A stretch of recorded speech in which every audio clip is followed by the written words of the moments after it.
Méditons 1 Roi 17, versets 8 à 24. Alors la parole de l'Éternel lui fut adressée en ces mots. Lève-toi, va à Sarepta, qui appartient à Sidon, et demeure là. Voici, j'y ai ordonné à une femme veuve de te nourrir. Élie se leva et il alla à Sarepta. Comme il arrivait à l'entrée de la ville, voici, il y avait là une femme veuve qui ramassait du bois. Il l'appela et dit, va me chercher, je te prie, un peu d'eau dans un vase, afin que je boive. Et elle alla en chercher. Il l'appela de nouveau et dit, apporte-moi, je te prie, un morceau de pain dans ta main. Et elle répondit, l'Éternel ton Dieu est vivant. Je n'ai rien de cuit. Je n'ai qu'une poignée de farine dans un pot et un peu d'huile dans une cruche. Et voici, je ramasse 2 morceaux de bois, puis je rentrerai et je préparerai cela pour moi et pour mon fils. Nous mangerons, après quoi nous mourrons. Élie lui dit, ne crains point, rentre, fais comme tu as dit. Seulement, prépare-moi d'abord avec cela un petit gâteau et tu me l'apporteras. Tu en feras ensuite pour toi et pour ton fils. Car ainsi parle l'Éternel, le Dieu d'Israël. La farine qui est dans le pot ne manquera point et l'huile qui est dans la cruche ne diminuera point jusqu'au jour où l'Éternel fera tomber de la pluie sur la face du sol. Elle alla et elle fit selon la parole d'Élie.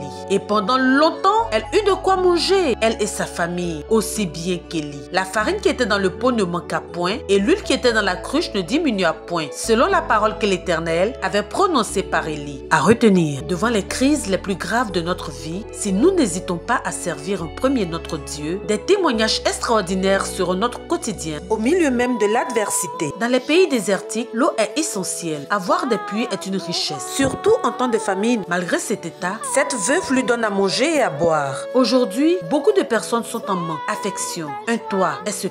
Celui qui assiste quelqu'un dans le besoin accueille Christ et Dieu lui-même. En ce temps-là, il y avait plusieurs veuves en Israël, mais Dieu choisit une païenne pour prendre soin de son serviteur, car il connaît son cœur pour son prochain. Finalement, son geste a concouru à son propre bien, car en sauvant, elle a été sauvée. Combien ne sommes-nous pas à attendre d'avoir en quantité avant de partager? Si nous sommes disponibles, notre Dieu agira avec le peu dont nous disposons. Que Dieu te bénisse.